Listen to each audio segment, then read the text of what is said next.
น้อมนมัสการพระเทรานุเทระสายบุญยังวรจิตอดีตเลขาธิการใหญ่พรรคป่าชนปฏิวัติลาวประธานประเทศอดีตประธานประเทศแห่งสปป.ลาวที่นับถือบรรดาสายการนำ อดีตการนำพรรคได้รัฐที่นับถือบรรดาสหายเพื่อนมิตรพี่น้องร่วมชาติที่ฮักแพงทั้งหลาย ในท่ามกลางบรรยากาศที่ทั่วภาคทั่วรัฐแต่ทั่วกำลังประกอบอาวุธได้ปวงชนเราทางศาสตร์หาก่อสำเร็จการเฉลิมฉลองวันสถาปนาสาธารณรัฐประชาธิปไตยป่าชนลาว ครบรอบ50 ปีอย่างฟดฝืดมวลซืนและสืบต่อสารขบวนการหอบด้านเพื่อก้าวเข้าชูกองประชุมใหญ่ขอผู้แทนทั่วประเทศครั้งที่12ของพรรคป่าชนปฏิวัติลาวที่จะไขขึ้นในตอนนี้มื้อนี้ พวกเฮามาเต่าโฮมกันอยู่ที่นี่เพื่อเฉลิมฉลองวันข่ายวันเกิดของประธานไกรสอนพรหมวิหารครบรอบ105 ปีวันที่13 ธันวา1920ถึงวันที่13 ธันวา2025เพื่อแสดงความอาลัยหักความกตัญญูรู้บุญคุณอย่างสุดซึ้งต่อผลงานและคุณงามความดีอันใหญ่หลวง ของประธานไกรสอนพรหมวิหารผู้ก่อตั้งทนุบำรุงพรรคประชาชนปฏิวัติลาวเป็นผู้นำสร้างตั้งกำลังประกอบอาวุธปฏิวัติของประชาชนนำพาขบวนการต่อสู้กู้ชาตินำเอาเอกราชอิสรภาพมาสู่ประเทศชาติก้าวถึงการสถาปนาสาธารณรัฐประชาธิปไตยป่าชนลาวและบูรณะระบอบประชาธิปไตยประชาชนเพื่อสืบต่อก้าวขึ้นตามเส้นทางสันติภาพเอกราชประชาธิปไตยเอกภาพและวัฒนาถาวร บรรดาสหายเพื่อนมิตรที่ฮักแพงทั้งหลายในโอกาสนี้ พวกเฮาอาจจะทบทวนคืนประวัติความเป็นมาของศาสตร์เฮาโดยสังเขปที่สุดโดยเฉพาะประวัติความเป็นมาของบรรดาบรรพบุรุษของศาสตร์ลาวที่ติดพันกับประวัติศาสตร์ของศาสตร์เฮานั้นอาจเว้าได้ว่า ในแต่ละยุคแต่ละสมัยของแต่ละระยะประวัติศาสตร์ก็มีบรรพบุรุษที่มีน้ำใจรักชาติมีความปรารถนาที่แห้งกล้าอยากให้ชาติมีเอกราชมีพื้นแผ่นดินอันครบถ้วนเป็นของคนลาวและบรรพบุรุษเหล่านั้นก็มีความพยายามดิ้นรนเพื่อสร้างความเป็นเอกภาพความปรองดองและเต้าโฮมความเป็นปึกแผ่นในศาสตร์เพื่อมีกำลังแห่งการปกป้องศาสตร์และพื้นแผ่นดินของตนบ่ให้ถูกคุกคามบ่ให้ถูกกลืนกินและถูกเหยียบย่ำทำลายปกป้องประชาราษฎรบ่ให้ถูกกดขี่ข่มเหงตกเป็นทาสของศาสตร์อื่นอย่างทรมานและอื่นๆแต่ความพยายามเหล่านั้น ก็มักจะถูกทำลายลงเป็นครั้งๆความเป็นศาสตร์เอกภาพก็มักถูกม่านเพให้แตกแยกศาสตร์ก็ถูกกลับมาซ้ำหอยความเจ็บปวดของประเทศศาสตร์และประชาชนก็ยิ่งนับมือนับนักหน่วงบ่มียามเงยหัวเงยคอขึ้นได้ แต่คนลาวที่เกิดมาในยุคใหม่ได้ศตวรรษใหม่ศตวรรษที่20มานี่คนลาว เริ่มเห็นแสงสว่างอยู่ในหูธรรมที่มืดมน แสงดังกล่าวได้เกิดขึ้นและได้เปล่งรัศมีออกมาเถื่อละน้อยจนเปล่งประกายออกเป็นเปลวไฟที่กระจายไปทั่วประเทศและกลายเป็นทวนไฟปฏิวัติที่มีกำลังแห้งที่มีความศักดิ์สิทธิ์ แสงสว่างนั้นได้แก่แสงสว่างของลัทธิมาร์กเลนิน แสงสว่างของแนวทางปฏิวัติปลดปล่อยศาสตร์ของพรรคคอมมิวนิสต์อินโดจีน แสงสว่างและทวนไฟของพรรคประชาชนลาวที่ได้สร้างตั้งขึ้นในปี1955ซึ่งมีวีรบุรุษที่มีชื่อว่าไกรสอนพรหมวิหารเป็นผู้ก่อตั้งเป็นผู้ชี้นำธนุบำรุงสร้างและเป็นผู้สร้างให้เป็นพรรคให้มีพรรคนี้นำพาประชาชนลุกขึ้นต่อสู้อย่างพิละอาจหาญละอิดละเอี่ยวและยืดเยื้อยาวนานจนสามารถญาติได้ชัยชนะที่ยิ่งใหญ่จากนั้นประธานไกรสอนพรหมวิหารยังสืบต่อชี้นำพาระบอบใหม่ให้ก้าวหน้าเจริญอย่างบ่หยุดยั้งในตลอดชีวิตของเพิ่นถึงว่าเพิ่นจากพวกเฮาไปแล้วแต่เพิ่นได้ปะมรดกแห่งประวัติศาสตร์ที่บ่สามารถประเมินค่าไว้ให้พวกเฮาเดินตามอย่างมีความเอกอ้างทะนงใจและป้าไว้ซึ่งความภาคภูมิใจและความเคารพศรัทธาต่อผลงานอันยิ่งใหญ่ของเพิ่นที่มีต่อพรรคต่อประเทศชาติและต่อประชาชนลาวของพวกเฮา ในโอกาสอันสง่าราศีนี้ข้าพเจ้าขอเชิญชวนบรรดาทานบรรดาสหายที่เข้าร่วมงานโฮมชุมนุมลุกขึ้นก้มหัวไหว้อาลัยถึงดวงวิญญาณของประธานไกรสอนพรหมวิหารขอเชิญ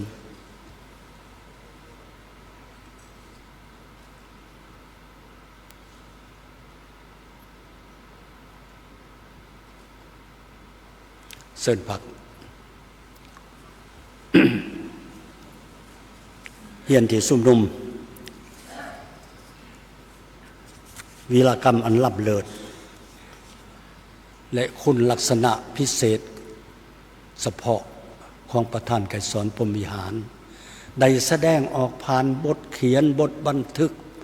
สารคดีบทประพันธ์บทกาบกรและในเสียงขับห้องทำนองเพลงของคนหุ้นต่างๆทั้งอยู่ภายในและต่างประเทศอย่างนับบ่ถ้วน ในเวลาอันจำกัดนี้ข้าพเจ้าเพียงแต่อยากยกเอาส่วนหนึ่งมาทบทวนถึงเกียรติคุณของประธานไกรสอนพรหมวิหารเนื่องในโอกาสที่เป็นฤกษ์งามยามดีในงานชุมนุมเฉลิมฉลองวันคล้ายวันเกิดของเพิ่นที่หมุนเวียนมาครบรอบ105 ปีพอดีในมื้ออื่นนี้ ประธานไกรสอนพรหมวิหารกำเนิดเติบใหญ่ในสภาพที่ประเทศชาติตกเป็นเมืองขึ้นสูญเสียความเป็นเอกราชประชาชนลาวบรรดาเผ่าตกเป็นข่อยขาม้าไส้ถือกดขี่ขูดหีบอย่างแสนสาหัสจากทางศาสตร์และลูกแหลงตีนมือของเขา ย้อนความคับแค้นแหนนใจที่เห็นสภาพและประเทศชาติตกอยู่ในสภาพแบบนั้นเพิ่นได้เกิดมีจิตใจฮักเสื้อแพงศาสตร์อันดูดดื่มขึ้นซึ่งเป็นเหตุให้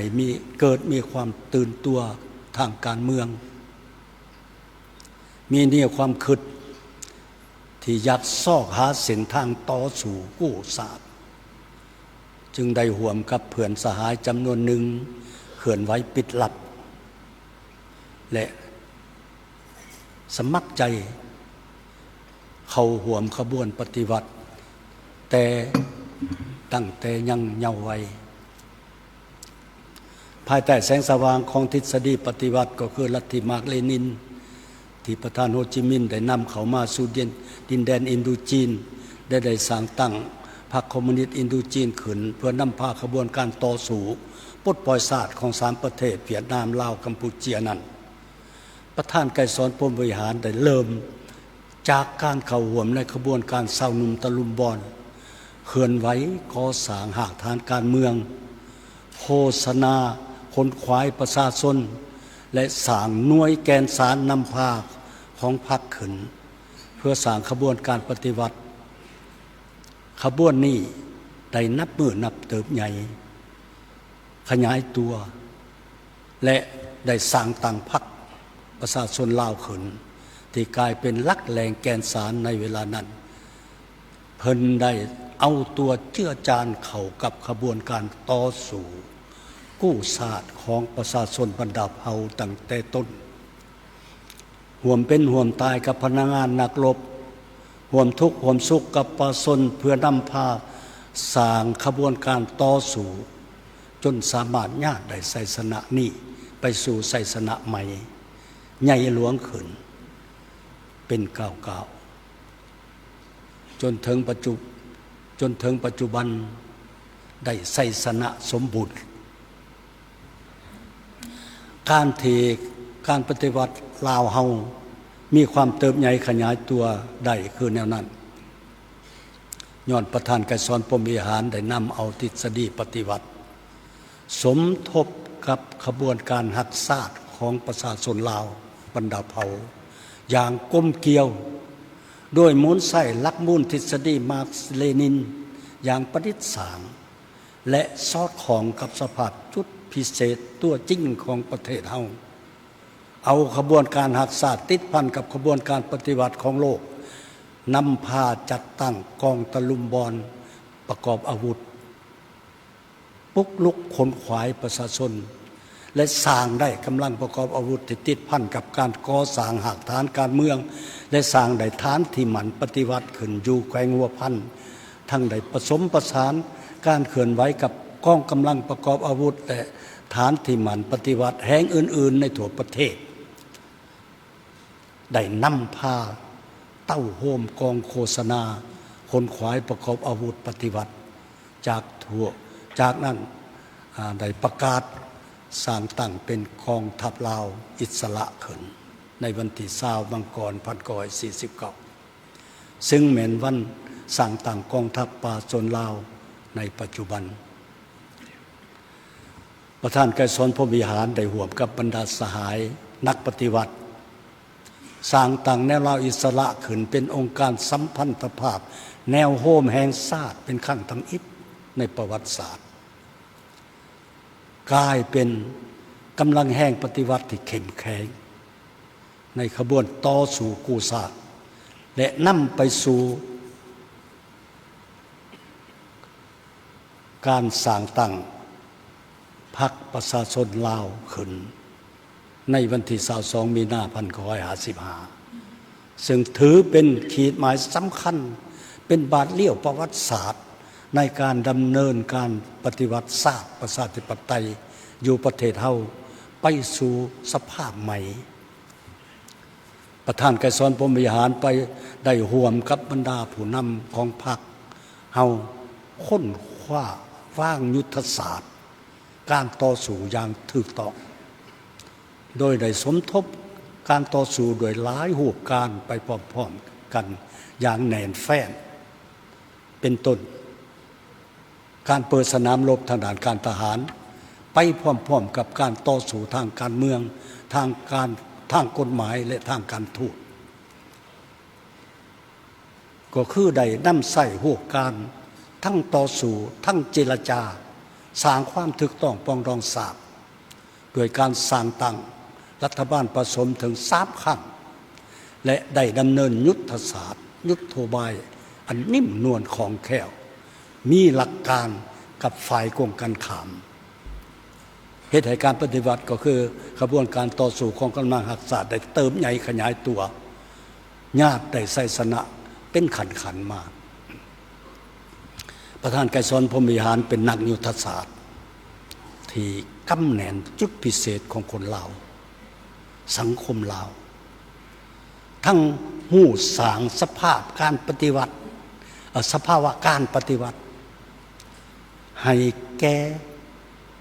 แต่ละสนามรบสุดท้ายก็สามารถสร้างกละโอกาสให้แก่การปฏิวัติที่เพลินเอิญว่าพันปีมีเถื่อหนึ่งด้วยการนำใส่3 วัดข้อยุทธศาสตร์ที่สามารถทับมากกงจักการปกครองของรัฐบาลฝ่ายขวาได้สำเร็จและยึดอำนาจการปกครองปฏิวัติมามือได้ด้วยการใส่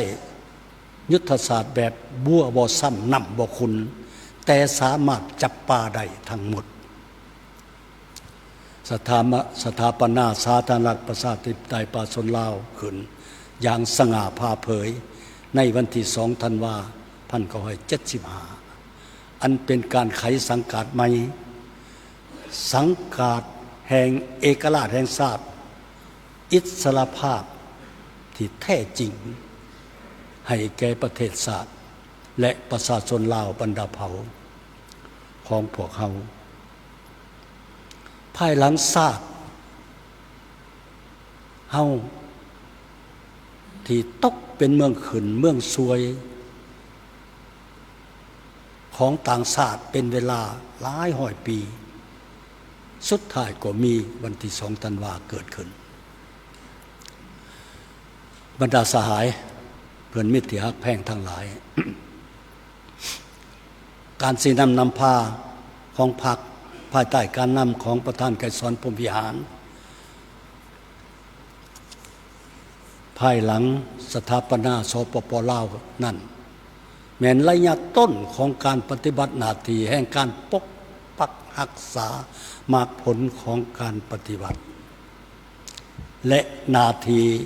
ในการพัฒนาประเทศชาติด้วยการห้ำบาดแผลสงครามปรับปรุงเศรษฐกิจสังคมฟื้นฟูการผลิตขึ้นใหม่ปั้วแปลงยกระดับชีวิตการเป็นอยู่ของประชาชนลาวบรรดาเผ่าไปพร้อมๆกับการต่อต้านการป้องหายมั่งเพศทำลายอย่างบ่ลดละจากอิทธิกำลังปรปักษ์ได้สำเร็จผลอย่างใหญ่หลวงเพื่อเป็นกำลังแห้งให้แก่การสืบต่อนำพาปวงชนลาวทางศาสตร์ปกปักรักษาและสร้างสรรค์ระบบใหม่จากนั้นเพิ่นได้วางแนวทางเปลี่ยนแปลงใหม่เพื่อสืบต่อบูรณะแนวทางนโยบายเพื่อก้าวเดินต่อไปอย่างนักแน่นในเกือบ40 ปีแห่งการปฏิบัติแนวทางเปลี่ยนแปลงใหม่ที่มีผลสำเร็จอย่างเป็นรูปธรรมนั้นได้เป็นที่รับรู้กันดีว่าแนวคิดจินตนาการของประธานไกรสอนพรหมวิหารเป็นพื้นฐานให้แก่การกำหนดนโยบายและแนวทางเปลี่ยนแปลงใหม่ของพรรคเขาที่เป็นแนวทางแห่งการบูรณะปฏิรูปรอบด้านที่มีประสิทธิผลสูงและนำมาซึ่งผลสำเร็จรอบด้านอย่างตั้งหน้าและน่าภาคภูมิใจจนเท่าทุกวันนี้บรรดาสหายที่ฮักแพงเพื่อนมิตรที่ฮักทั้งหลายตลอดชีวิตของประธานไกรสอนพรหมวิหารในฐานะที่เพิ่นเป็นใจกลางเป็นขั้นทุ่งของการปฏิวัตินั้นยามใดเพิ่นก็ถือสำคัญแนวทางมหาชนอย่างเสมอต้นเสมอปลายเพราะเพิ่นถือว่ากำลังแห้งของมหาชนแม่นกำลังแห้งที่บ่บกแห้งเพิ่นเป็นตัวแบบของการพัวพันสนิทแน่นใกล้ชิดติดแท้ร่วมสุข ร่วมทุกข์กับประชาชนบรรดาเผ่าเพิ่นบ่เพียงแต่คิดหาวิธีปลดปล่อยประชาชนออกจากความเป็นข่อยขาม้าไส้เท่านั้นแต่หากยังคิดหาวิธีและมาตรการที่มีประสิทธิผลเพื่อปลดปล่อยเอาประชาชนลาวเฮาบรรดาเผ่าออกจากความทุกข์ยากหลาหลังนำเอาความอยู่ดีกินดีความหังมีผาสุขมาสู่ประชาชนลาวทั้งสามถือการปลุกระดมความตื่นตัวหักศาสตร์ของประชาชนถือเอาการเต่าโหมความสมัครปองดองของบรรดาเผ่าและบรรดาสั้นคนทั้งเป็นกำลังแห่งต้นตอนอกจากนั้นเพิ่นได้ถือเอาการย่าแหย่งการสนับสนุนสวยเหลือจากเพื่อนมิตรสากลผู้อยู่ใกล้และอยู่ไกลเขาสนับสนุนสวยเหลือขบวนการปฏิวัติและขบวนการปกปักรักษาและพัฒนาประเทศของพวกเขาประธานไกรสอนพรหมวิหารได้ให้ความสำคัญเป็นบุรมสิทธิ์ต่อความสัมพันธ์สู่รบลาวเวียดนามกัมพูเชียให้ความสำคัญต่อการย่าแหย่งเอาการสนับสนุนสวยเหลือจากสาธารณรัฐประชาชนจีนสหภาพโซเวียตบรรดาประเทศสังคมนิยมไอ้น้องบ่ลดละในการย่าแหย่งเอาการสนับสนุนจากเพื่อนมิตรทั้งอยู่ไกลและอยู่ไกลและบรรดาองค์การจัดตั้งสากลในทั่วโลกเขาในภารกิจปฏิวัติศาสตร์ประชาธิปไตยและภารกิจปกปักรักษาและพัฒนาประเทศของประเทศเฮา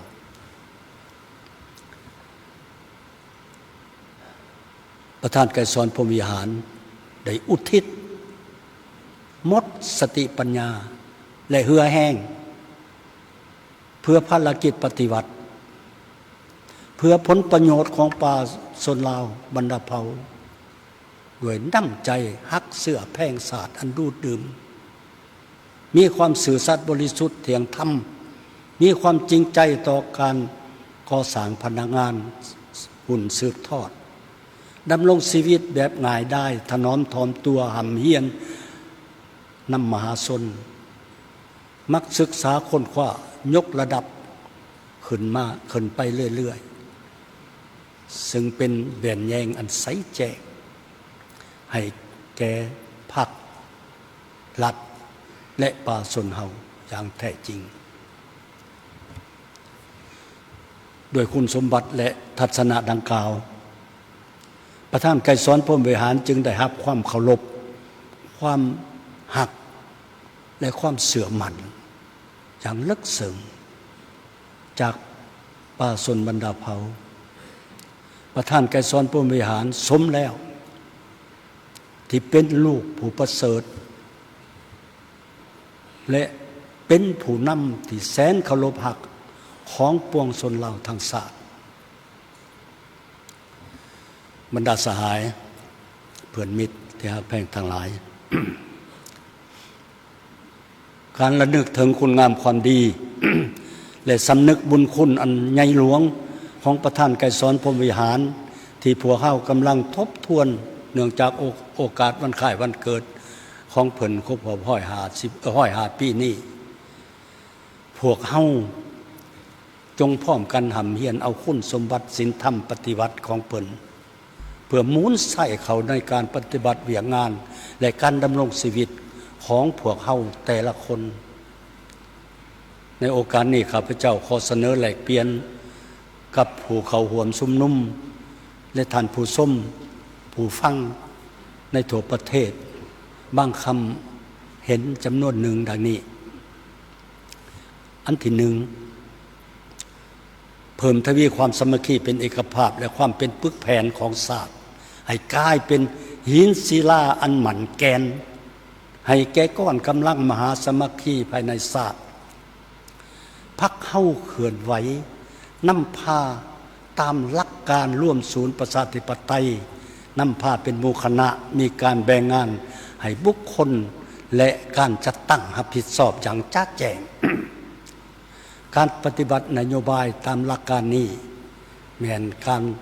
สร้างความเป็นปึกแผ่นภายในพรรคภายในศาสตร์ได้เป็นอย่างดีดังนั้นการเสริฐสู้ความรับผิดชอบทางการเมืองการปฏิบัติหน้าที่ของแต่ละคนที่ได้รับมอบหมายด้วยความภาคเพียรอดทนและจงรักภักดีนั้นแม้นกำลังแห้งของการสร้างความเข้มแข็งในศาสตร์ความเข้มแข็งนี้สามารถผ่านพาได้อุปสรรคในสภาพหัวเลี้ยวหัวต่อและเสียงเป็นเสียงตายที่อาจจะเกิดขึ้นบนเส้นทางเดินของประเทศเฮาดังที่เพิ่นเตือนพวกเฮาเรื่อยๆว่ายิ่งยุ่งยากก็ยิ่งอดทนยิ่งสับสนก็ยิ่งทุนเถียงยิ่งละเอียดละเอี่ยวเขียวขาดก็ยิ่งสร้างได้ความสลาดส่องใสอันที่สองพวกเฮาจะต้องได้เสิร์ชสู้ความเป็นแบบอย่างน้ำหนาทั้งด้านคุณสมบัติศีลธรรมปฏิบัติและแบบแผนดำรงชีวิตที่เรียบง่ายปลอดใสขาวสะอาดที่พระท่านไกรสอนพรหมวิหารได้สร้างเป็นตัวแบบเอาไว้ในการดำรงชีวิตและการสิ้นนำพาของเพิ่นพวกเฮาต่างก็ได้ฮู้ได้เห็นนำกันว่าพระท่านไกรสอนพรหมวิหารและการนำรุ่นก่อตั้งของพรรคเฮาล้วนแต่มีอิทธิพลบทบาทสูงย้อนความเป็นแบบอย่างน้ำหนาในความเป็นนักปฏิวัติที่กล้าแก่เสมอต้นเสมอปลายบ่ว่าจะอยู่ในสมัยต่อสู่กูชาติก็คืออยู่ในเวลาที่พรรคเฮาได้เป็นพรรคกำอำนาจพวกเพิ่นต่างก็ได้รับตำแหน่งหน้าที่สำคัญสูงสุดของพรรคของรัฐแต่ประธานไกรสอนพรหมวิหารและการนำของพรรคเฮายามใดก็ยึดมั่นทัศนะมหาชนถือประชาชนเป็นกบเป็นกำลังแห่งที่บ่เหือดแห้งและเป็นเป้าหมายเขื่อนไว้ฮับใส่ของพรรคเวลาใดก็มีทัศนะมหาชนอย่างกว้างขวางพัวพันสนิทแหนนดำรงชีวิตติดแทบกำแหนนสภาพแนวคิดและความมุ่งมั่นปรารถนาของสมาชิกพรรคของพนักงานนักรบและของป่าชนลาวบรรดาเผ่ามีความเป็นห่วงเป็นใยต่อผลประโยชน์และความอยู่ดีกินดีของประชาชนเฮ็ดทุกสิ่งทุกอย่างเพื่อตอบสนองผลประโยชน์พื้นฐานของประชาชนประธานไกรสอนพรหมวิหารเคยเตือนพวกเฮาว่าเวลาที่พรรคเป็นพรรคกำอำนาจพนักงานสมาชิกพรรคมักจะเกิดพยาธิอัญญาสิทธิ์เอกชนเป็นอาญาเจ้านายเห็นแก่ตัวพรรคพวกท้องถิ่นคับแคบซอลาดปังหลวงพวกเขาทุกคนควรจดจำคำเตือนนี้ของเพิ่นเพื่อปรับปรุงแก้ไขอันที่สามยกสูงความเป็นเจ้าการประดิษฐ์สร้างในการปรับปรุงบูรณะแนวทางนโยบายของพรรคของรัฐให้แทนเหมาะสอดคล้องกับเงื่อนไขสภาพจุดพิเศษในแต่ละระยะของการปฏิวัติประธานไกรสอนพรหมวิหารมีความภาคเพียรมานะอดทนสูงในการศึกษาค้นคว้าด้านทฤษฎีพื้นฐานของลัทธิมาร์กซ์เลนินหำเฮียนบทเรียนของประเทศเพื่อนมิตรและของขบวนการปฏิวัติอยู่ในโลกนี้ อย่างอดทนพยายามที่สุดใช้เวลาหลายที่สุดแต่เพิ่นมีการเลือกเฟ้นแต่เพิ่นเอาใจใส่เฮียนหู้จากพฤติกรรมตัวจริงทั้งมีความสะดุ้งไวและมีไหวพริบสูงต่อการผันแปรของสภาพการต่างๆด้วยเหตุนั้นเพิ่นจึงมีความกล้าหาญปรับปรุงบูรณะแนวทางให้มีความสอดคล้องกับสภาพแวดล้อมในแต่ละเงื่อนไขอย่างประดิษฐ์สางทั้งหู้มูลไส้ยุทธบายที่แท้เหมาะเพื่อบรรลุเป้าหมายยุทธศาสตร์ทั้งกำแหน่งกะละโอกาสอันเอื้ออำนวยและหู้นำไส้อย่างว่องไวทันการเกี่ยวกับยุทธศาสตร์กับยุทธบายไปเคียงคู่กันนั้นตัวอย่างในเวลาที่สภาพการเมืองสังคมของข่ายสังคมนิยมยุโรปตะวันออกเกิดวิกฤตการณ์ประธานไกรสอนพรหมวิหารได้มีความสะดุ้งไวต่อสภาพการบ่ลังเลบ่ยุดหย่อนเด็ดเดียวตัดสินใจร่วมกับหมู่สหายในการดำเนินนโยบายเปลี่ยนแปลงใหม่ก่อนอื่นหมดแม้นการเปลี่ยนแปลงทางด้านจินตนาการการปรับปรุงเปลี่ยนแปลงด้านกลไกการคุ้มครองบริหารรัฐแยกพระบทบาทสี่นำพาของพรรคให้สอดคล้องกับการนำพาการคุ้มครองบริหารด้านเศรษฐกิจการกำหนดแจ้งการคุ้มครองด้านมหาภาคและจุลภาคของบรรดาหัวหน่วยการผลิตธุรกิจการใช้เครื่องมือด้านเศรษฐกิจการเงินเพื่อคุ้มครองรัฐสมเศรษฐกิจหากบ่แม่นการใช้กฎคำสั่งบริหารแต่อย่างเดียวในการเปลี่ยนแปลงใหม่นั้นเพิ่นยึดมั่นในจุดหมายสังคมนิยมอย่างบ่เปลี่ยนแปลงการเปลี่ยนแปลงใหม่ต้องหอบด้านแต่ต้องมีขั้นตอนและมีบาทกล่าวอันเหมาะสมเพิ่นเน้นย้ำเรื่อยๆว่าอยากเปลี่ยนแปลงใหม่ได้ดีต้องประดิษฐ์สร้างปลดปล่อยแนวคิดออกจากลัทธิคัมภีร์แข็งกระด้างคนจักตายตัวปลดปล่อยแนวคิดที่บ่สอดคล้องกับพฤติกรรมตัวจริงสิ่งดังกล่าวได้ส่องแสงถึงมนจิตปฏิวัติบุกความปีศาจสามารถความกล้าหาญประดิษฐ์สร้างความเป็นเอกราชในการกำหนดแนวทางนโยบายแผนในแนวทางการเมืองและแผนนโยบายของประธานไกรสอนพรหมวิหารและการนำของพรรคเฮาในเวลานั้นซึ่งผ่านการจัดตั้งปฏิบัติมติของประชุมใหญ่ครั้งที่11นี้ของพวกเฮา ที่กำลังจัดตั้งปฏิบัติอยู่นี้ก็ได้ตีราคาอย่างจะแจ้งแล้วว่าพวกเฮาเดินตามเส้นทางที่ประธานไกรสอนวางออกอย่างเอาใจใส่และบ่ลังเลพวกเขาได้ยีบก้อนแก้ไขเรื่องงานในซุมปีที่ผ่านมานั้นไปเคียงคู่กับการเกี่ยมบรรดาเอกสารสำคัญที่จะเป็นมติของพรรคเขาในกองประชุมใหญ่ครั้งที่12ของพรรคเพื่อตอบสนองความเร่งท่วงของการพัฒนาก้าวขึ้นของประเทศเราอันที่สี่ยึดมั่นและเสริมขยาย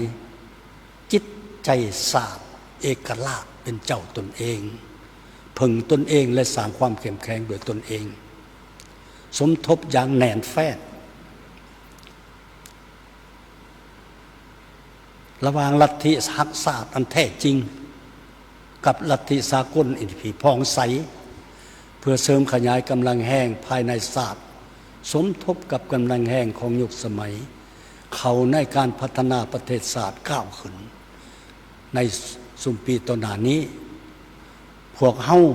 จะคุดค้นความสามารถบ่มซ่อนและทาแห้งของภายในประเทศสมทบกับการหยาดแหยงเอาการหัวมือจากภายนอกอย่างเป็นเจ้าการเพื่อสร้างให้มีกำลังแห่งในการปกปักรักษาและพัฒนาประเทศศาสตร์ของพวกเฮาให้ก้าวขึ้นตืมบาทก้าวหนึ่งโดยยึดมั่นแนวทางเปลี่ยนแปลงใหม่หอบด้านและมีหลักการของพรรคสุมใสแก้ไขบรรดาขอยุ่งยากทางด้านเศรษฐกิจการเงินให้หันเปลี่ยนอย่างจ้าแจ้งค้นคว้าและประดิษฐ์สร้างใหม่ในการหมุนไส้ต่อยอดแนวคิดไกรสอนพรหมวิหารเข้าในการนำพาภารกิจปฏิบัติสมทบแนนและการเลือกเฟ้นระหว่างบทเรียนของพรรคเฮากับบทเรียนของเพื่อนมิตรสากลที่แท้เหมาะกับสภาพของประเทศเฮาตามแนวทางเศรษฐกิจเอกราชเป็นเจ้าตนเองสามารถยืนด้วยลำแข็งลำขาของตนเองของพวกเฮาและก้าวออกสู่โลกได้อย่างนักแน่นอันที่หาประธานไกรสอนพรหมวิหารเคยให้นโยบายไว้ว่าเอาการศึกษาไปก่อนกลางหนึ่งแต่เสริมขยายคุณค่าที่เป็นเอกลักษณ์วัฒนธรรมของศาสตร์เพิ่นเคยสั่งสอนว่าเสียวัฒนธรรมเหมือนเสียศาสตร์ในสุมปีต่อหน้านี้พวกเขาต้องเอาใจใส่พัฒนาคนลาวในทุกด้านสร้างสังคมที่ประชาชนเป็นเจ้าเสมอภาคยุติธรรมและศรีวิไลจุดหมายรวมต้องนำพาพัฒนาคนลาวให้มีความพร้อมในทุกด้านเป็นกำลังขับเคลื่อนการพัฒนาเศรษฐกิจสังคมการสร้างความเจริญความอยู่ดีกินดีทางด้านวัตถุกับการสร้างความศรีวิไลทางด้านจิตใจเอาใจใส่ปรับปรุงชีวิตการเป็นอยู่ของประชาชนเพิ่มศักยภาพของคนลาวให้สูงขึ้นเพื่อสร้างคนลาวให้กลายเป็นทุนแห่งทรัพยากรมนุษย์ของชาติกลายเป็นพลเมืองที่มีคุณภาพสูงขึ้นแต่สามารถปรับโตเข้าในสภาพการที่พันแปรที่จะเกิดขึ้นได้อย่างหอบด้านรับประกันให้ประชาชนลาวบรรดาเผ่าสามารถส้มใส่มากผลของการเปลี่ยนแปลงใหม่ก็คือการพัฒนาอย่างยุติธรรมซึ่งแม้นความพัฒนาอันสูงส่งของประธานไกรสอนพรหมวิหารและอุดมการณ์อันเสมอต้นเสมอปลายของพรรคเฮาอันที่6ประธานไกรสอนพรหมวิหารได้เอาใจใส่อย่างจดจ่อต่อการพัฒนาชนบทแก้ไขความทุกข์ยากของประชาชนถือประชาชนเป็นกกดังนั้นพวกเฮาที่กำลังพันขยายความเอาใจใส่และความมุ่งมา่ปรารถนาของเพิ่นพวกเฮาต้องเล็งลัดพัฒนาชนบทเขตห่างไกลศอกหลีกโดยเอาประชาชนเป็นกกเอาชนบทเป็นเป้าหมายของการพัฒนาสร้างเงื่อนไขให้ประชาชนเข้าถึงทุนเข้าถึงการศึกษาเข้าถึงเทคโนโลยีใหม่ให้ประชาชนฮู้วิธีการทำมาหากินแบบใหม่สร้างวิถีชีวิตแบบใหม่ที่มีการพัฒนาให้ก้าวขึ้นอย่างบ่หยุดยั้งบรรดาสหายเพื่อนมิตรที่รักแพงทั้งหลาย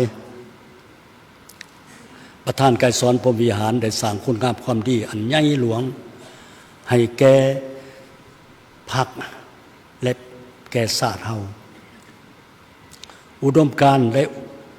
และการอุทิศของเพิ่นแม่นติดแน่นกับภารกิจปฏิวัติของประเทศเฮาข้าพเจ้าเฮียข้อมายังตัวพรรคตัวรัฐตัวกำลังประกอบอาวุธและตัวปวงชนเหล่าทั้งชาติจงสามัคคีกันเป็นปึกแผ่นพร้อมกันสืบทอดและเสริมขยายภารกิจปฏิวัติ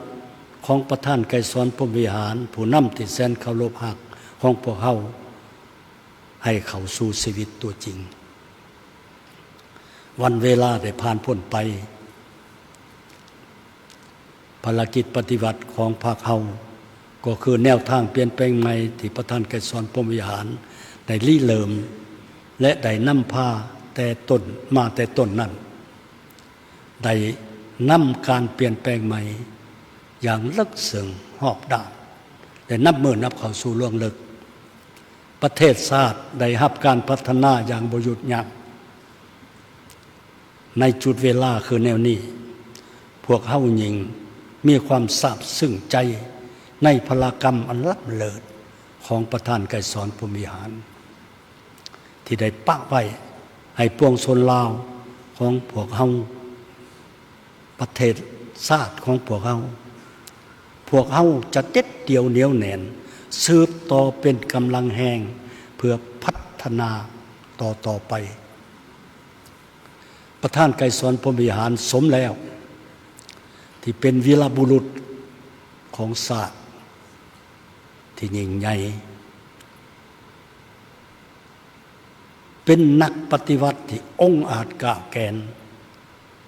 นักฮักชาติผู้ยิ่งใหญ่ลูกผู้ประเสริฐของป่าชนลาวบรรดาเผ่าประธานไกรสอนพรหมวิหารจงยืนยงในภารกิจ